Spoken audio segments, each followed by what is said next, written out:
Do not forget my stories, Senua. I am with you still.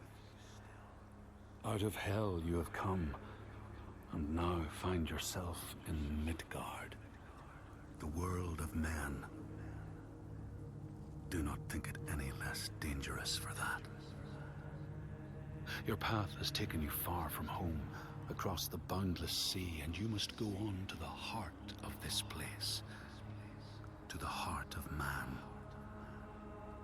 You have seen how the Northmen journey out to conquer, and this is one of their lands, as icy dark as Niflheim, yet as fiery as Muspel. It has not long been claimed, and they try still to tame it.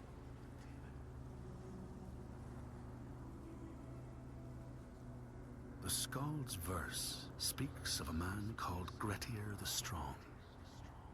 A strange and bloody life he led. And it happened in this land you have come to.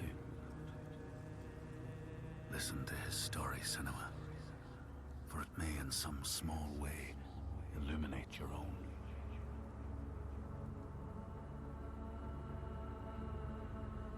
The Skalds say that in Grettir's time, a nearby farm was plagued by hauntings. A shepherd called Glamour was killed by some evil force, found dead in the snow, bloated and black. His body could not be taken to burial, because he was held fast to the ground. So it was left. 3 days after his death, the body was missing.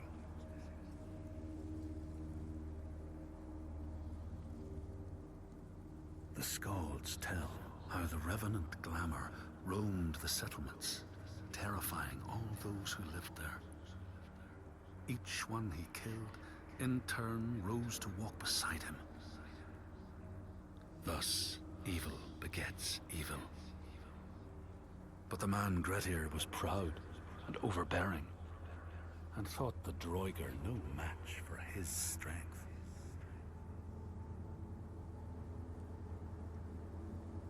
The Skalds say that Grettir fought and killed the Droiger Glamour, but not before Glamour had cursed him.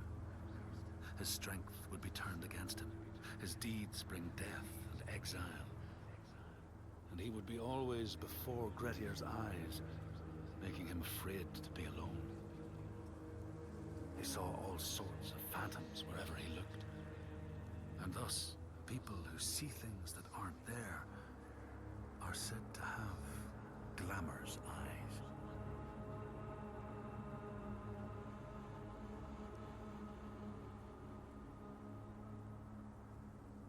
The Skalds tell how in the time of Grettir's kinsman Thorgrim, there was a terrible famine. No crops could be grown, and the fish fled the nets. It lasted years, and the people were desperate. There was no respite even in spring, since terrible gales from the north would rise up and set in for weeks. This is a cold and unforgiving land, Senua.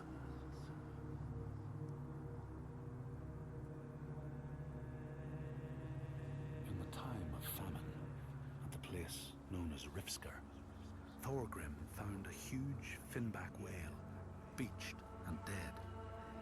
His neighbor, Thorfinn, had already found it and was in the process of flensing it.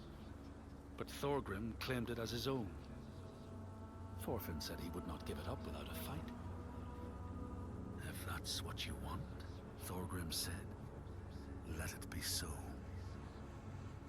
And he launched a blow at Thorfinn, cutting off his head in one strike.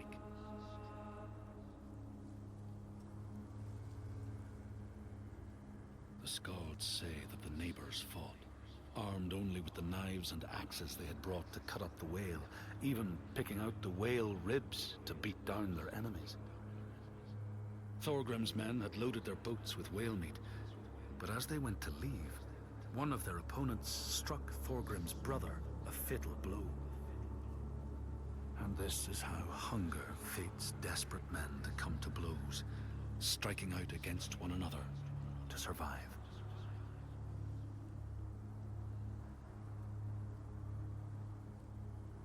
The Skalds speak of the time Grettir, traveling with some others, ran into rough weather and docked their boat on an island. They had not brought fire with them, and the merchants complained bitterly.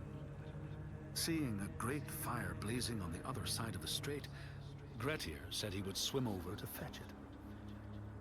He took off his clothes and struck out across the water, wearing nothing but a cloak.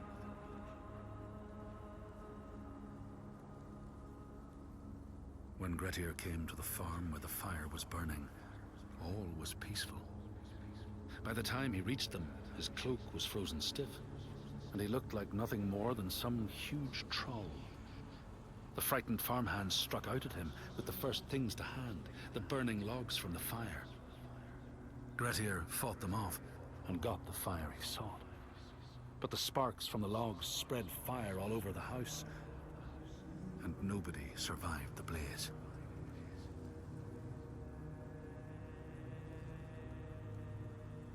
The Skalds say that Grettir swam back across the strait, keeping the fire safe from the water. His friends applauded Grettir's bravery, but when word spread about the massacre at the farm, people took against Grettir. Nobody wanted anything to do with him, and when the news reached the Althing in the summer, Grettir was pronounced an outlaw. All doors would hence be shut to him.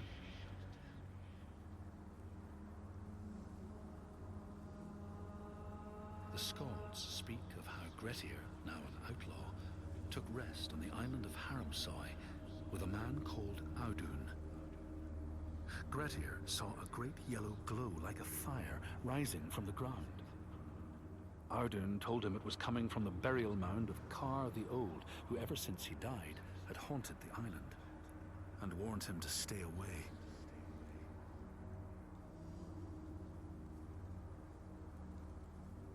The Skalds say Grettir wanted the sword that was buried in Kar's How, and would not be deterred from seeking it. He broke the mound open and started digging until he reached the timber props. By this time it was night. Audun warned him again not to continue, but Grettir threw down a rope and went inside the mound. No light penetrated it, and it reeked of death. But he persisted in exploring.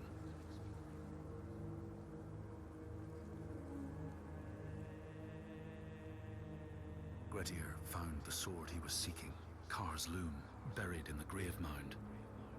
He went to leave, but before he could reach the rope, something grabbed him from behind, and Grettir realized the mound dweller would not let his treasure go.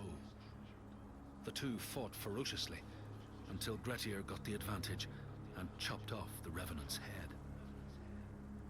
But Kar's loom would prove his undoing, fated to be the sword that killed him.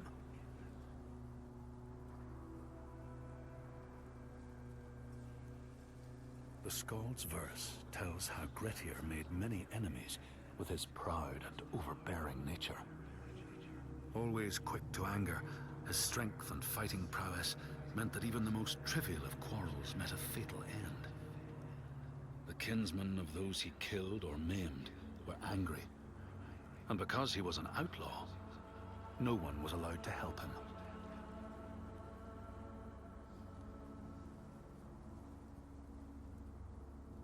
The outlaw Grettir fled to the island of Drangi. His enemies knew he was there, but he was still so strong and fierce, nobody could shift him. Thorbjorn, first among his foe, sent his foster mother to see Grettir. She was a Seithkona and very wily. She enchanted a tree branch and sent it to wash up on Drangi. Grettir tried to cut it up for firewood, but his axe flew back and struck him in the leg.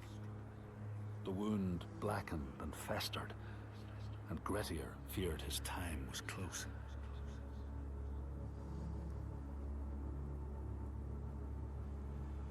The Skalds say Grettir, wounded by Seidr, was now so weak it was possible for his enemies to defeat him. Under cover of night, Thorbjorn and his men attacked his shelter. They tried to disarm him, but he clung so firmly to his sword, Kar's loom, that they had to cut off his arm to get it free. Then they used his sword to cut off his head, and the land's mightiest outlaw was dead.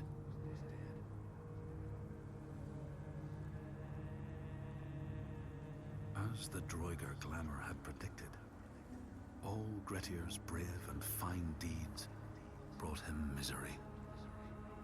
So fate makes prisoners of us all.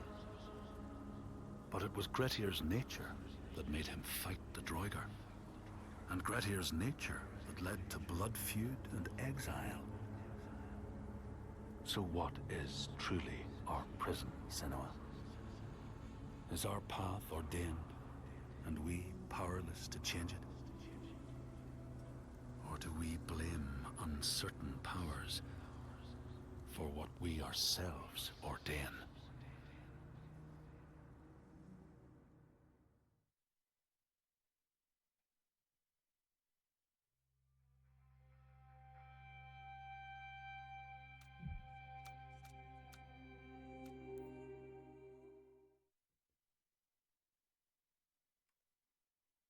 In all the places of the earth, they know that the gods and spirits affect man's path. All the misfortune that befalls man lies at their feet. If you have eyes to see, you see their presence and their power. Keep your eyes open, traveler, and you might see their faces. Here, they once said that Loki lies imprisoned in a cave, trapped by his enemies, who set a serpent above to drip venom on his face. His wife, Sigyn, sits beside to catch the venom in a bowl, but when she must leave to empty it, the poison falls unabated.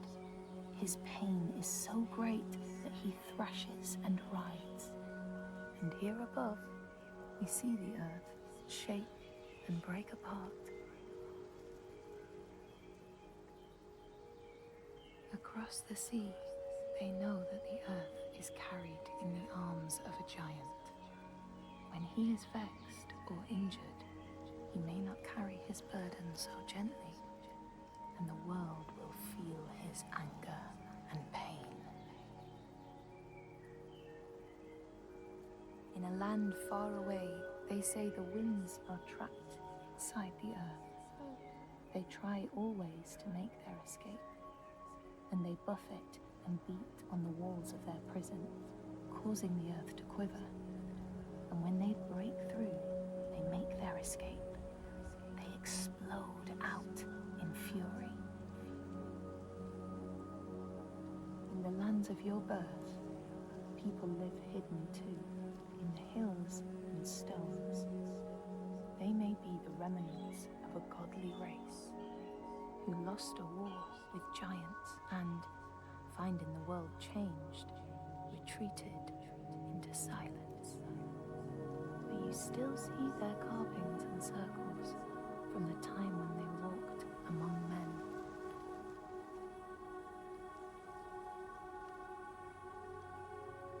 Here, they know that if times are harsh, you may ask of the hidden folk to share their bounty. And if you are strong and wise and good, they may hear your plea and send you aid. But if you are not, or if you do not respect the strictures they lay down, you might have your strife doubled.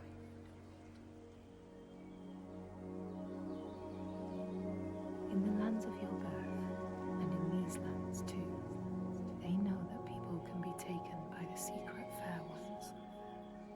If you are not careful and do not keep to the pathways, you may find yourself among them.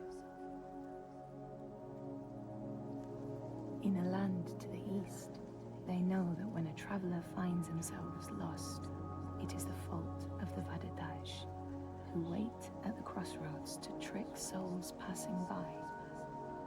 The only remedy is to let your horse lead you home, because beasts have no souls. But if you have no horse, your soul is lost forever.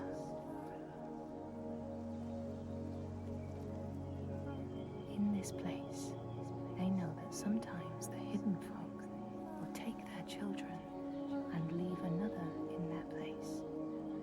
These children may look the same as their own, but will be dazed and far away, or ill-tempered. And you know then you have a changeling in your house. In this land, when people cannot raise their children, they will leave them in a sacred place for the hidden folk to take and care for.